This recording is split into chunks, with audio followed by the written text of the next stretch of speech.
Good morning, જય શ્રી કૃષ્ણ, જય સ્વામિનારાયણ. આજે છે એકાદશી અને એ છે ષટતિલા એકાદશી. તો બધાને એકાદશીને જય સ્વામિનારાયણ, જય શ્રી કૃષ્ણ. અને મોર્નિંગમાં મારું બ્રેકફાસ્ટ, આજે બ્રેકફાસ્ટ અને લંચ બનાવું છું. સાબુદાણાની ખીચડી અને અહીંયા બનાવીશ ફરાળી ભાખરી, ફરાળી દૂધની. ચલો તો મારે સલૂન ઉપર જવાઈ નીકળવાનું છે. દેવમ અને પર્યંક સૂતા છે અને અહીંયા મારા કાનાજી જો. મને આ વાઘા બહુ જ ગમ્યા, એટલા સરસ લાગે છે ને રેડ કલરના. અને કોઈ મારા વ્યુઅર્સે કીધું હતું લાલુ મને બહુ ગમે. લાલુ નામ કેવું આપણે ઉલામનું નામ કહેવાય ને એવી રીતે લાલુ સરસ લાગ્યું મને. ચાલો તો ફટાફટ બધું બનાવી અને પછી સલૂન ઉપર જવા નીકળીશું. કેટલા સરસ ફ્લાવર્સ છે જોયા. ત્યારે જો એટલું સરસ સની રહે છે ને, અને કાલથી 5 દિવસ સુધી એવરી ડે રેઇન બતાવે છે વેધરમાં. હોપફુલી રેઇન ના હોય તો સારું. લેટ્સ સી શું થાય છે. જો એકદમ સરસ છે વેધર, ઠંડુ છે, એકદમ ઠંડુ બહુ જ છે પણ સારું છે. શું કહેવાય, સુરત દાદા આમ આવે એટલે ગમે. વિટામિન ડી થોડું મળે. અત્યારે મારી ફ્રેન્ડ મને અંકિતા મળી ગઈ હતી ને, તો એ તડકામાં ઊભી હતી. મેં કે અહીંયા ઊભી તો કે વિટામિન ડી લઈ લો. મેં તો 2 મિનિટમાં શું મળશે એમ. પણ અત્યારે હવે આમ પણ હું થોડી બિઝી છું, અત્યારે પછી કંઈ બહુ નહીં ઊભું રહેવાય. હજી ક્લાયન્ટ આવી નથી એટલે એન્જોય કરી લઈએ સનશાઇન. આજે માર્કેટની વિઝિટ તમને લોકોને કરાવીશ, પણ લેટર ઓન. જો ફ્રી થઈ ગઈ છું, માર્કેટની વિઝિટ કરી લઉં થોડી વાર અને પછી પાછી સલૂન પર આવી જઈશ. મને કંઈક થોડુંક ફ્રૂટ લેવું છે. જો હશે માર્કેટમાં અત્યાર સુધી રહ્યું હશે તો લઈ લઈશ. તો જો આઈધર ટેસ્કોમાંથી લઈ લઈશ. જ્યાં પબ્લિક તો જો માય ગોડ, અહીંયા જાણે પેલો મેળો ના ભરાયો એટલી પબ્લિક છે.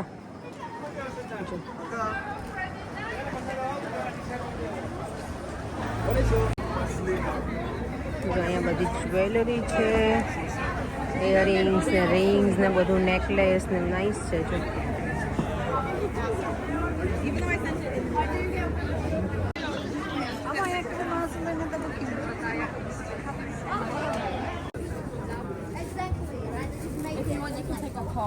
Okay, yeah sure, thank you darling, thank you. આ જો હેન્ડમેડ કેન્ડલ છે બધી. But then you melt it and it's like, wow, really very nice. જો આ જાસ્મિન કેન્ડલ છે, કેટલી નાઇસ છે. પેલા શેલમાં છે અંદર.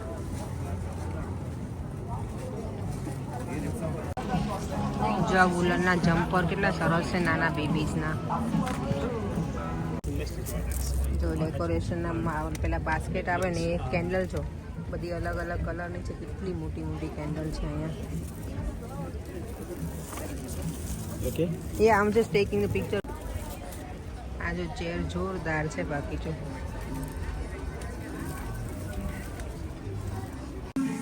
મને છે ને મારે ક્લાયન્ટ યુટ્યુબ બ્લોગિંગ કરે છે, ઇન્સ્ટાગ્રામ અને ટિકટોકમાં. તો મને અહીંયા મળી ગઈ છે.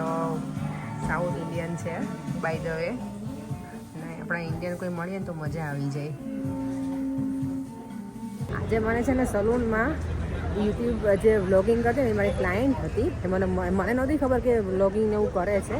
પણ આજે જ્યારે આવી ને ત્યારે બધું કરતી. તો પછી મેં એને પૂછ્યું તો કે હું ટિકટોક પણ કરું છું, ઇન્સ્ટા પણ કરું છું અને યુટ્યુબ. તો મને એટલી મજા આવે એની સાથે બધું જાણીને. એણે ઘણું બધું મને કીધું કે હું આવી રીતે કરતી હતી ને બધું. એકચ્યુઅલી છે સાઉથ ઇન્ડિયન. એના પેરેન્ટ્સ દુબઈમાં રહે છે અને પોતે અહીંયા લોયર છે અને યુટ્યુબને બધું કરે છે. તો બહુ મજા આવી એની સાથે મળીને. અને જો આજે મારે જવાનું છે મંદિરે, પણ હું કિંગ્સબરી આવી ગઈ છું. પહેલાં શાક લઈ લઈશ અને પછી મંદિરે જઈશ. અને પર્યંકને દેવમ બંને અહીંયા આવશે. પહેલાં શાકભાજી લઈને પછી અમે બધા સાથે નીકળીશું.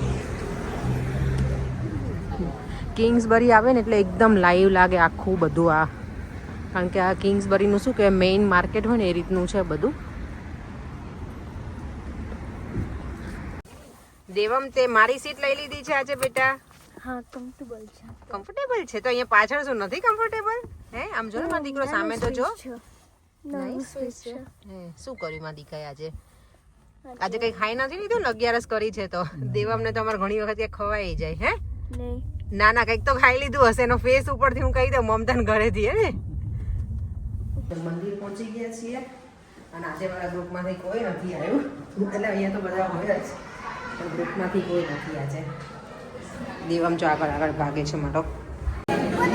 આજે જો એકાદશી છે ને, તો મોરૈયાની ખીચડી છે અને સાબુદાણાની ખીર છે, અને અહીંયા દેવમ બેસી ગઈ છે.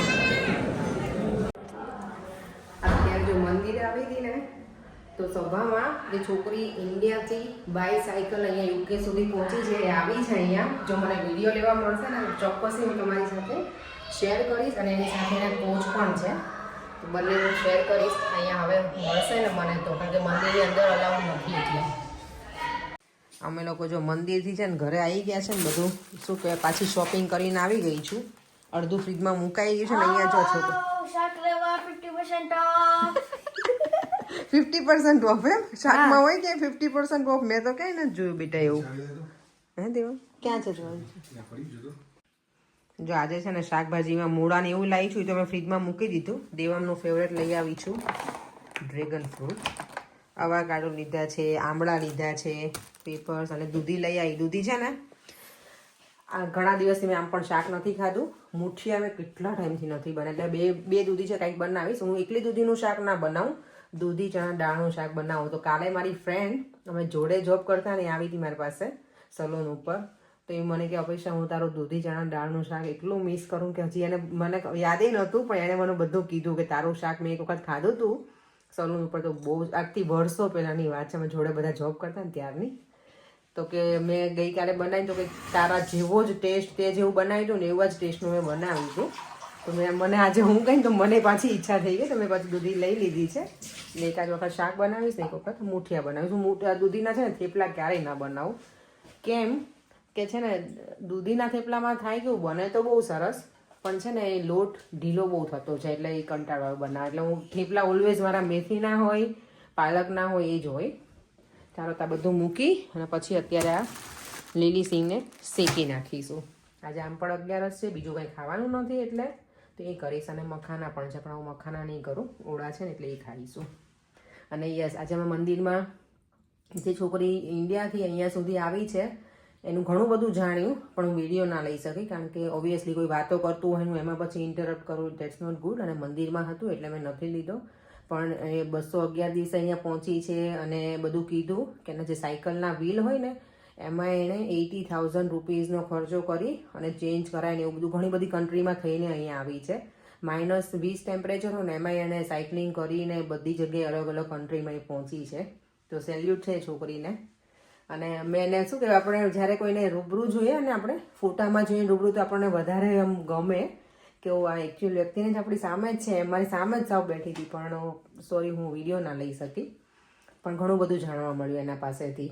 અને છોકરી કેટલી નાની એજમાં અહીંયા સુધી આવી ગઈ સાયકલ લઈને, એ પણ તો સારું કહેવાય. ચાલો તો બધું હું ગોઠવી દઉં, મારું કામકાજ બધું કરી પછી કપડાં ચેન્જ કરી સુવા જઈશું. અને કાલે અમારો છે એક શું કહેવાય અગત્યનો દિવસ છે. ઘણા બધા વ્યુઅર્સને ખબર છે, ઘણાને પછીના વિડીયોમાં ખબર પડશે. સારું, ચાલો તો હવે વિડીયોનો એન્ડ પણ અહીંયા જ કરી દઉં છું. જો તમને આજનો વિડીયો ગમ્યો હોય તો લાઈક કરી દેજો, શેર કરજો, અને મારી યુટ્યુબ ચેનલને સબસ્ક્રાઈબ કરવાનું ના ભૂલતા. ફરીથી મળીશું કાલે નવા વિડીયો સાથે. બાય બાય, જય શ્રી કૃષ્ણ, જય સ્વામિનારાયણ બધાને. અને આજે મને મંદિરમાં છે ને એ લોકોએ એમાં એવું હોય, મંદિરમાં અમે સભામાં બેસે ને પછી લોકો ક્વેશ્ચન આન્સર કરતા હોય છે. એટલે બધું શું કહેવાય, આપણે ભગવાનને લઈને કે આપણને કોઈ આપણા શું કહેવાય જીવનમાં જે કોઈના પ્રત્યે આપણને કંઈક ઈર્ષા હોય કે ઓલું હોય બધું, તો એના એ લોકો આપણને એક્ઝામ્પલ આપે અને એમાંથી આપણને કહે કે આપણે એમાંથી શું શીખવું જોઈએ. તો એના વિશેનો આજે ટોપિક હતો. તો બધાએ પછી ગ્રુપ એ લોકો કરે અને ગ્રુપમાં બધાને આન્સર પોતાની, એટલે બધા એવું નહીં કે કમ્પલસરી આપણને કહેવાનું, બધા પોતપોતાની રીતે બધા પોતાના પોઈન્ટ ઓફ વ્યૂ કહે અને પછી લોકો નોટ ડાઉન કરે અને પછી આખા ગ્રુપમાંથી કોઈ એક વ્યક્તિને ઊભું થઈને એ બોલવાનું હોય. તો આજે અમારું ગ્રુપ હતું ને એમાં મને બધા પરાણે ઊભી કરી કે ના તું ઊભી થા છે એમ. હું છે ને બહુ બધું ઓડિયન્સ હોય ને ત્યારે હું થોડું મને આવડતું હોય ને હું ભૂલી જાઉં. ખબર આપણે ઘણી વખત બહુ બધી પબ્લિકમાં આપણે બોલી ના શકીએ. એમ હું અહીંયા બ્લોગિંગ કરું તો એકલી હોઉં એટલે હું બોલી શકું, એટલે કે તું બ્લોગિંગ કરે છે ને તો તું બોલ, આજે ઊભી થાય ને થા. પણ મજા આવી. સારું શું કહેવાય, આપણને ક્યારેક લાવવું આવી તો લેવો જોઈએ, તો આપણું જે ફેર હોય ને એ દૂર થાય. ચાલો તો ફરીથી મળીશું કાલે નવા વિડીયો સાથે. બાય બાય, જય શ્રી કૃષ્ણ. Jai Swaminarayan. એવું છે, મારો એટલો હેપી હોય ને નહીં બેટા, ગુડ બોય છે.